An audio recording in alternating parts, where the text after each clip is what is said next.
Keep going.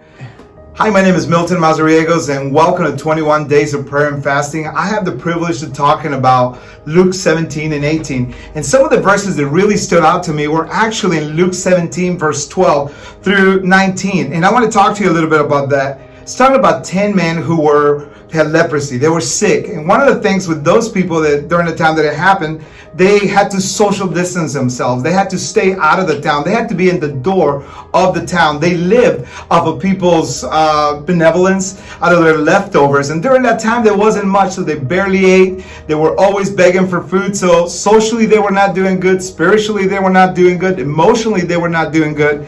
And they heard that Jesus was walking by and they seen him. And they started screaming. It said they were screaming at a distance. And I believe what they were saying is, Jesus, have mercy on me. Have mercy on me. And what does that mean?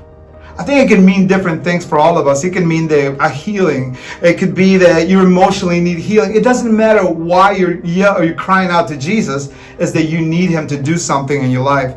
One of the other parts I love is in verse 14. It said, he looked at them and said, go show yourself to the priest. As they went, they were cleansed from their leprosy. The part that I love there is that he looked at them.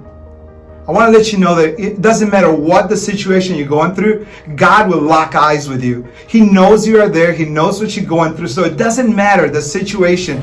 Like they had physical leprosy, but some of us have leprosy in our hearts. Some of us have leprosy of different kinds. And God wants to lock eyes with you and let you know, hey, listen, go. I have healed you. See, the greatest miracle there, I believe it happened. It goes, go show yourself to the priest. And it said, as they were going, they were healed. That means that it didn't happen immediately. That's why I'm a big believer that obedience unlocks a miracle. That you have to be obedient. So when God speaks to you, you have to go. You can't wait, because we have to take him at his word. God wants you to take him at his word that he wants to heal you. He doesn't want you to perish. He wants to restore your family. And some of it is going to take a step of faith for you to step out of your comfort zone and say, God, I will trust you. And those people walked, and it said that only one came back. And I love the part that he noticed and he gave thanks. And I think it's something for you and I, when we notice that God does a miracle, we need to give him thanks. And they said that he bowed down to the ground and he worshiped God. I believe that that's for you and me. That when we see God doing something, we need to give God the glory. We need to give God the glory for everything. Even David said, if you don't go, I don't want to go, God. That means that we owe everything to him, our breath and everything. So if there's some things that I would like you to think about is this. Are you giving thanks to God for everything? A thankful heart unlocks miracles. And the other thing I want you to think about is this. Are you being grateful with everything that you have?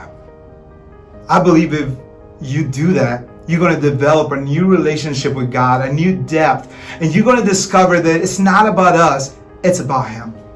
And when we acknowledge him, when we give him the glory, he would unlock so many things that it only comes through worship, and it only comes through you spending time with him. So during this 21 days of prayer and fasting, take your time to be with him.